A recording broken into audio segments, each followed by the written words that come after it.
Bom dia, boa tarde, boa noite pessoal, tudo bem com vocês? Estamos de volta para trazer notícias, atualizações para vocês referente aos problemas da nota fiscal de serviços eletrônicas que tivemos tanto no âmbito da Prefeitura de São Paulo quanto na Prefeitura do Rio de Janeiro também. Provavelmente esse erro deve ter ocorrido com outras, mas não foi identificado ou foi identificado e corrigido sem grandes sequelas. Vou trazer para vocês essa notificação, essas novidades, do que a própria Prefeitura o pessoal já comentou a respeito, como proceder nesse caso, como já falamos no vídeo passado, de que já foi identificado, como proceder, como corrigir, se eu cancela ou não cancela. Eu vou trazer também para vocês algumas novidades sobre a reforma tributária e também sobre a possível extinção, que saiu numa nota técnica agora de 2016, do PIS e do COFINS da base legal. Vamos passar isso para vocês em seguida, logo após a vinheta. Não percam!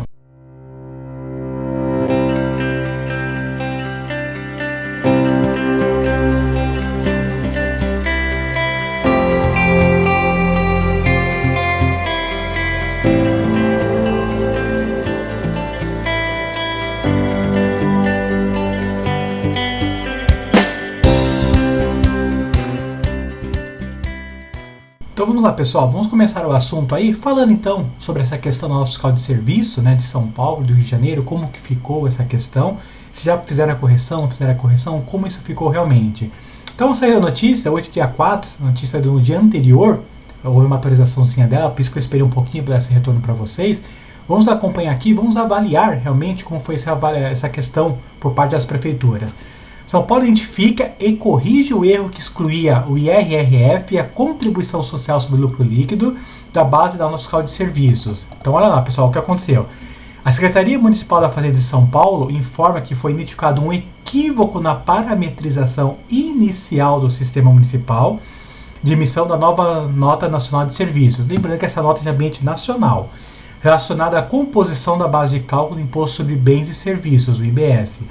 Em determinadas situações, o sistema passou a considerar de forma indevida a exclusão do imposto retido na fonte e da contribuição social sobre o lucro líquido da referida base de cálculo. A ocorrência foi prontamente mapeada pelas áreas técnicas responsáveis e a correção já foi implementada e disponibilizada em ambiente de produção, alinhando o cálculo da IBS às diretrizes vigentes aplicável ao modelo nacional da nota fiscal de serviço. O que é importante de comentar aqui, pessoal? Isso é uma parte que o pessoal acaba tendo um pouquinho de equívoco. Como que está sendo formada a base de cálculo do IBS, do CBS? Na verdade, você tem que pegar o valor do produto, bens ou serviços que estão sendo considerados e desses valores aí tem que ser descontados aí os impostos que estão embutidos. Como, por exemplo, o ISS, o ICMS e outros impostos que assim sucessivamente ficam embutidos. O que você não pode considerar são aqueles que vão agregar valor ao produto, como por exemplo o IPI e a substituição tributária, que esses por sua vez são considerados por fora.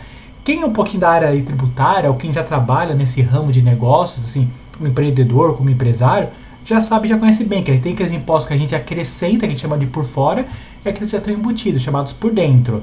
Então essa foi um equívoco que ocorreu aí na base deles para procederem à correção. Bom, a fundamentação jurídica decorre do fato que os valores relativos ao imposto de renda retido na fonte, a contribuição social sobre o líquido retida na fonte e as previdenciárias não devem ser excluídas da base de cálculo do IBS-CBS, em razão de sua natureza jurídica, por não integrarem o preço dos serviços nem apresentarem repercussão econômica típica de tributo sobre o consumo, da ausência de previsão legal expressa para sua exclusão na Lei Complementar número 214, e da necessidade de preservação da isonomia tributária entre prestadores sujeitos ou não à retenção na fonte.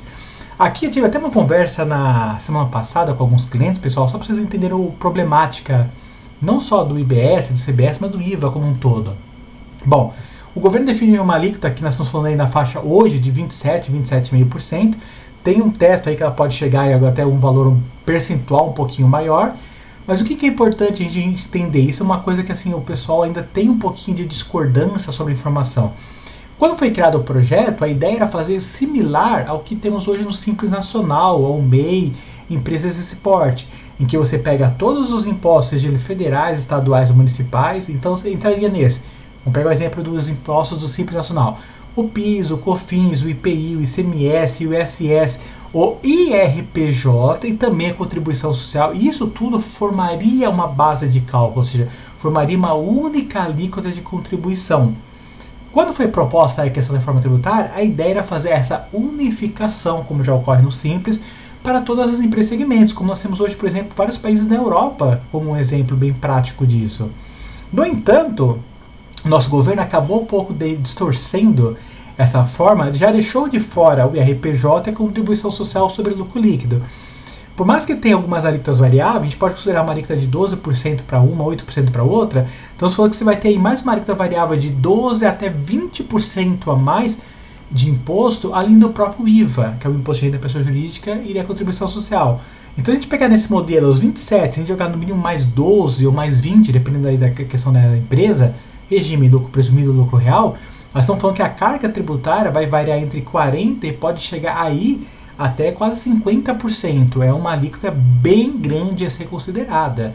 Lembrando, temos que pegar os 26%, 27% aí do IVA e jogar aí, talvez vão pegar o teto mais 20% da contribuição social. 47%. Óbvio que nem todo mundo vai ter essa alíquota? Sim, concordo com o pessoal que argumenta. Mas, pessoal, é uma alíquota bem pesada. Você parar para pensar que praticamente de tudo que você fatura, metade vai ser retido pelo governo quase de forma direta, é um valor considerável. E temos que pensar também que o empresário, dos 50% que sobra, tem que pagar fornecedores, tem que pagar os prestadores de serviço, ele tem que pagar os funcionários, aluguéis, todas as outras despesas dele. E ainda o que sobrar, ele ainda paga como prolabore ou distribuição de lucros, que já tem agora uma questão, né? Que acima de determinado valor vai ser cobrado um percentual, para ele poder sacar para ele. Então, é um investimento muito pesado que vai, de uma certa forma, acabar dificultando um pouco do investimento no Brasil, a atratividade do Brasil na parte empresariada, tá? Bom, então voltando aqui, pessoal, ressalta-se que o sistema encontra-se atualmente em período de testes, não produzindo efeitos jurídicos ou financeiros para fins de apuração ou recolhimento tributário. Grava essa parte, que olha a incoerência logo em seguida. Assim, não houve qualquer prejuízo concreto aos contribuintes por decorrência do ocorrido. Ainda assim, olha só, por cautela administrativa e para assegurar a consistência cadastral, recomenda-se o cancelamento e remissão das notas fiscais que eventualmente tenham sido emitidas com a parametrização anterior. Então você vê que apesar do próprio governo ressaltar, falar que isso é um ambiente de teste, sendo feitas correções, os erros podem ocorrer de ambas as partes, perfeito, concordo plenamente. Nós estamos trabalhando com uma mudança muito grande, num prazo, não digo curto, mas um prazo de adaptação em que exige realmente uma quantidade muito grande de pessoas, sinergia envolventes, mas que você vê que ele fala, não precisa se preocupar que período de teste nada vai acontecer, mas ele mesmo já recomenda que faça o cancelamento. Então, o que nós temos conversado com parceiros, contadores nossos, com alguns clientes que estão nessa situação? Proceda com o cancelamento das notas, remitam as notas novas, a partir já da data de hoje já pode ser feito isso, para que vocês tenham uma segurança jurídica e que essas informações erroneamente emitidas não vão voltar para sobrar vocês lá no passado, no breve futuro, que será muito breve, infelizmente. Tá bom? Qualquer dúvida, pessoal, lembra que eu falei para todo mundo, eu sempre converso com vocês, eu tento passar essa orientação. Acesse nosso site em www.prodel.com.br. Aqui nós colocamos sempre nossos feeds de notícias, atualizamos vocês referente a qualquer mudança, a qualquer impacto que possa estar acontecendo aí, referente à parte da reforma tributária, sobre as mudanças no sistema, sobre inconsistências que possam estar acontecendo também. Aqui também nós temos uma parte sobre parceiros. Então vocês devem ter visto que recentemente a gente conversa bastante falando aí sobre os problemas de contabilidade, papel do contador, inclusive vamos falar em seguida, tá? Um respeito sobre contadores aí, pessoal. Então, assim, se você tiver essa dificuldade, esses problemas de parceria, entre em contato conosco, converse com a gente, para que a gente possa dar uma solução, possamos dar esclarecimento para vocês aí a respeito disso, tá bom? Isso é muito importante para vocês, é mais importante ainda para nós, queremos realmente ajudar a prestar esse serviço, que a gente sabe a dificuldade que o pessoal está enfrentando nessa decorrência da mudança da reforma tributária, ok? Bom, e aí seguindo um pouco mais o assunto, pessoal, principalmente para aquelas pessoas que estavam um pouco meio descrente, quem estiver falando aí sobre a questão da automação, o uso de IA, o uso de BI, tanto faz o termo que o pessoal usa, mas que vai trazer realmente mudanças muito grandes no papel dos contadores e das empresas daqui para frente. Olhem e acompanhem comigo esse artigo, pessoal. Reforma tributária avança para modelo de apuração assistida e declaração empresarial pré-preenchida. Então, nova plataforma em teste digitaliza os documentos fiscais, prepara o split payment e sinaliza mudança estrutural nas obrigações tributárias das empresas, na atuação da contabilidade. O que na verdade é isso, pessoal? Que a gente vai ler o artigo aí com mais calma para entrar em detalhes. Hoje, quem é pessoa física e hoje é CLT, sabe que você tem a opção de receber pré-preenchida o seu imposto de renda pessoa física. Por quê? O governo pega as notas que são emitidas por você, nesse caso aqui das empresas, as notas emitidas contra as empresas, que são o seu CNPJ, cruza elas e faz a base de cálculo. Então, hoje, o que acontece? Hoje os contadores, através dos sistemas dos SPEDs, que é o SPED fiscal, contribuições, vamos falar em seguida a respeito deles também aqui, tá? Fazem a soma dessas notas e fazem as apurações dos impostos. O governo vai acabar com isso em breve, até o final da reforma tributária. A própria plataforma nova, que nós comentamos nos vídeos anteriores, que foi lançada no dia 13 de janeiro, já prevê que o sistema próprio de automação do governo vai fazer a leitura dessas notas e vai fazer um pré-preenchimento dessas notas fiscais das obrigações. Qual vai ser o papel do contador? Principalmente orientar no início para que os documentos cheguem corretamente, ou posteriormente, alguma necessidade, faça alguma correção, alguma notificação. Só que não vai ter mais aquela liberdade que eles têm hoje de manipulação como tem antigamente. Então isso é um papel importante, tomem cuidado, olhem bem essa parte. Vamos ver o detalhe do artigo, pessoal. A reforma tributária sobre o consumo poderá abrir caminho nos próximos anos para a implementação de um modelo de declaração empresarial pré-preenchida, dos modos que já ocorrem nas físicas do ajuste anual de imposto de renda. De acordo com o secretário, a nova estrutura tecnológica criada para operacionalizar os tributos incidentes sobre bens e serviços permitirá a digitalização integral dos documentos fiscais, o que tende a simplificar a prestação de informações ao fisco e alterar o modelo tradicional de cumprimento das obrigações acessórias. Como comentei, então eles vão receber totalmente pronto as informações que são emitidas nos ambientes nacionais, seja as notas de mercadoria, seja as notas de prestação de serviço, autônomo, MEI e EIRELI, que já fazem essas emissões, e ele vai começar, através do cruzamento de informações, a montar para nós as apurações. Bom, o conceito que vem sendo desenvolvido é de apuração assistida. O que seria isso? Que os próprios documentos fiscais alimentarão, olha só, automaticamente a base de cálculo dos tributos. Nesse cenário, empresas e profissionais da contabilidade atuariam apenas na conferência das informações, reduzindo a necessidade de envio de declarações autônomas. Não só reduzindo o trabalho dos contadores aí nas declarações autônomas, mas reduzindo o papel de intervenção dele nos erros das notas fiscais que os clientes acabam cometendo na emissão. Então, pessoal, muito cuidado, olhem, procurem fazer os ajustes, procurem um sistema adequado. Se não tiver, entre em contato conosco, nós temos um RP de excelente custo-benefício, uma excelente oportunidade para que vocês possam fazer a migração. Lembrando que até 1º aí de abril, vocês podem estar fazendo as mudanças das equações, como isso para o governo, né, sem tantas consequências aí para quem tiver que integrar ainda essa questão da reforma tributária. Então, qualquer dúvida, entre em contato conosco. Bom, a lógica é semelhante à declaração do imposto de renda, como a gente falou, pessoa física. No entanto, a tendência, conforme indicado, é que o modelo caminhe para a diminuição gradual das declarações tradicionais. Que declarações tradicionais são essas, pessoal? O SPED fiscal, o SPED contribuições, o SPED ECD, o F contábil, o REINF, ou seja, essas informações que hoje a contabilidade necessita de informações nossas, seja através de documentos fiscais, extratos bancários ou de informações de estoque e outras coisas, sejam reduzidas de forma bem drástica, com maior centralidade nos documentos fiscais digitais. O outro ponto que está começando também, pessoal, é a questão do split payment. Lembra que já falamos isso desde 2024? O que é?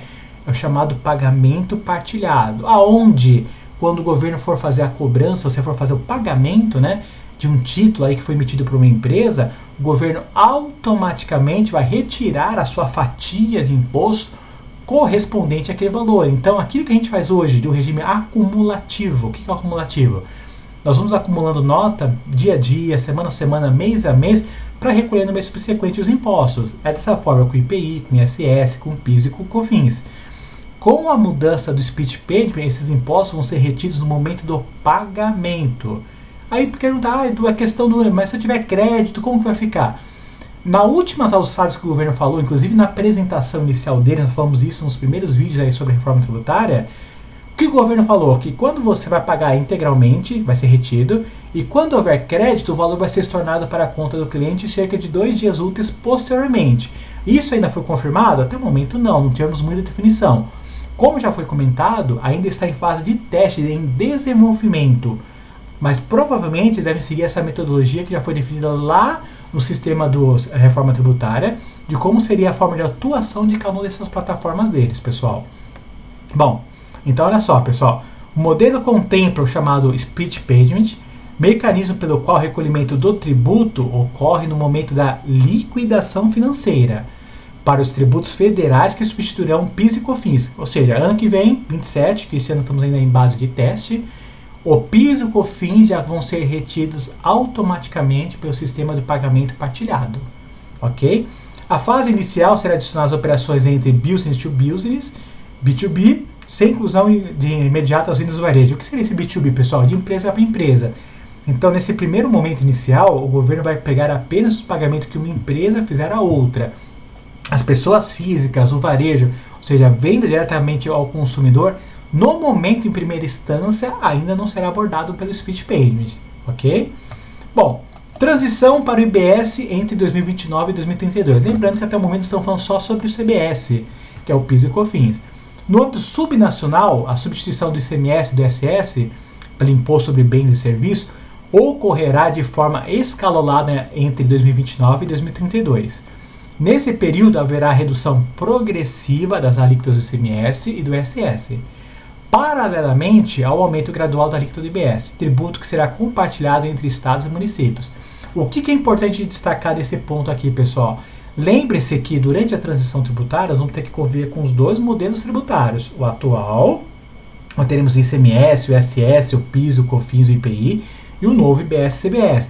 Então, conforme um vai começar, que é o caso do ICMS e do outro, o outro vai ser diminuindo. Diferente do que está acontecendo no momento aí com o CBS. No momento hoje, o PIS e o COFINS é pago de forma integral e o 1% simbólico ainda não é pago. Então, está mais fácil ser controlado do que vai ser o novo questão do ICMS e ISS.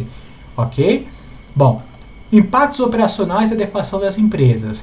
A implementação do novo modelo tributário tem exigido das empresas revisões em processos internos, sistemas de gestão e emissão de documentos fiscais eletrônicos. Especialistas ouvidos pelo G1 apontam que a falta de adequação pode gerar entraves operacionais, como dificuldades na liquidação de pagamentos, retenção de mercadoria e perda de crédito tributário, com reflexo direto no fluxo de caixa.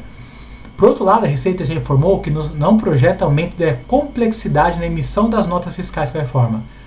Segundo o órgão, os campos principais dos documentos deverão permanecer semelhantes aos atuais, incluindo identificação de comprador e vendedor, CNPJ e CPF, descrição e quantidade de produtos, valores das operações e códigos tributários. Bom, aqui nós temos duas partes. A respeito da nota fiscal, realmente não vai ter mudanças muito grandes como nós conhecemos hoje. Tem IBS e CBS que provavelmente depois, para quem conhece uma DAM, uma estrutura, deve substituir os atuais campos, devem ser eliminados, né, o atual ICMS, o IPI, o PIS e o COFINS, sendo substituído provavelmente o seu lugar na tabelinha ali, para assim dizer, né, esses novos impostos de médio e longo prazo. O problema maior é durante a transição, você tem que formar um e formar o outro e que conviver com esses dois universos, tá, pessoal? Ah, vai aumentar a complexidade de emissão das notas? Em teoria não, porque esse maior trabalho hoje cabe às empresas de sistema e aos contadores de fazer realmente as orientações e preenchimentos adequados. Na segunda parte, que fala sobre a questão da dificuldade de pagamento de fluxo de caixa, aí sim é um problema bem sério. É necessário avaliar o regime tributário da empresa, avaliar se as empresas estão da forma adequada para atuar realmente nesse regime, para ver se vão manter a competitividade. Principalmente devido à questão do pagamento partilhado.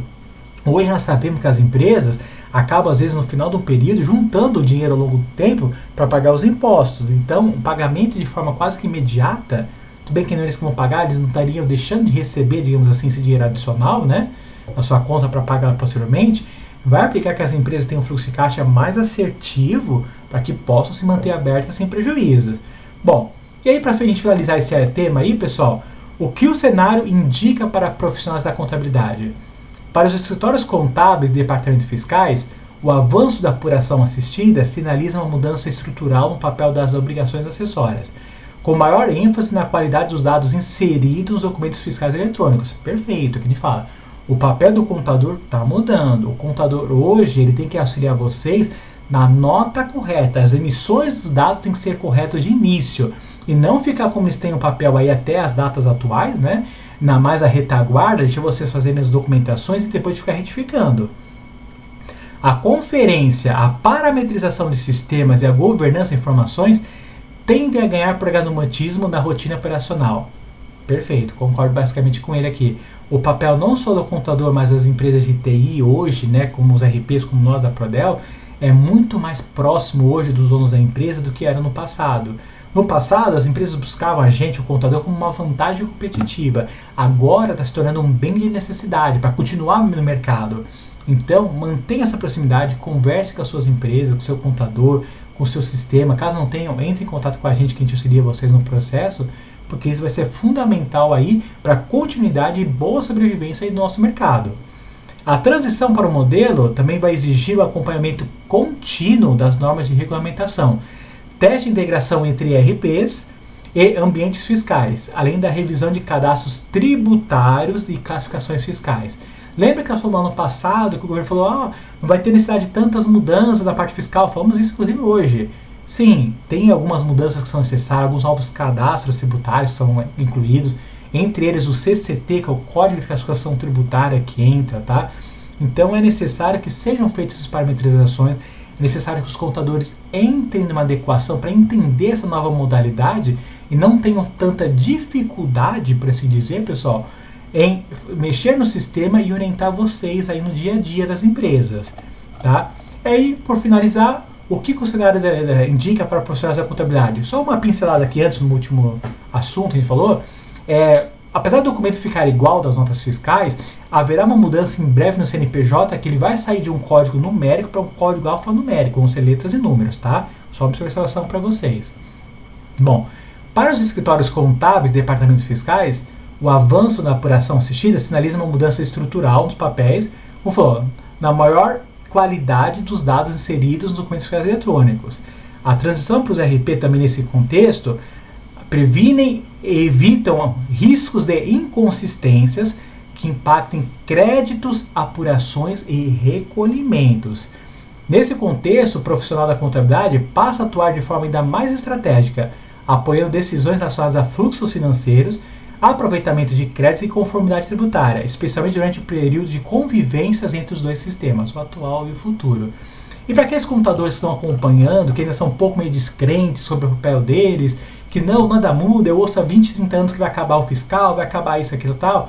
Olha, para a gente finalizar, pessoal, eu vou dar rapidamente, não vou entrar muito em detalhes aqui para vocês, que é muito mais voltado para a contabilidade, que uma nota técnica já esclareceu a descontinuidade da EFD Contribuições, com reforma tributária e procedimentos de transição.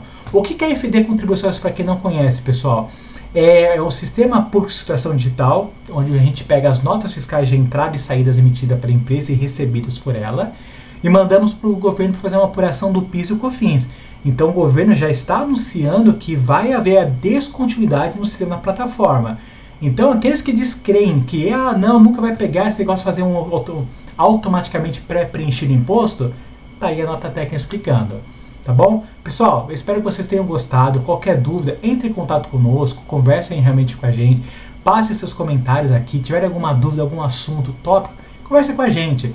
Não esqueçam também, aproveitem, se inscrevam aqui no nosso canal também, clique em curtir, compartilha com seus amigos, ajuda a gente a crescer, ajuda a gente a divulgar. Lembrando que o nosso objetivo é fazer com que você, que hoje já empreende, ou quer empreender, ou deseja empreender, e seja cada vez mais apto, capacitado e bem estruturado para seguir com os seus negócios. Pessoal, a todos vocês, meu muito obrigado, fiquem com Deus e até a próxima!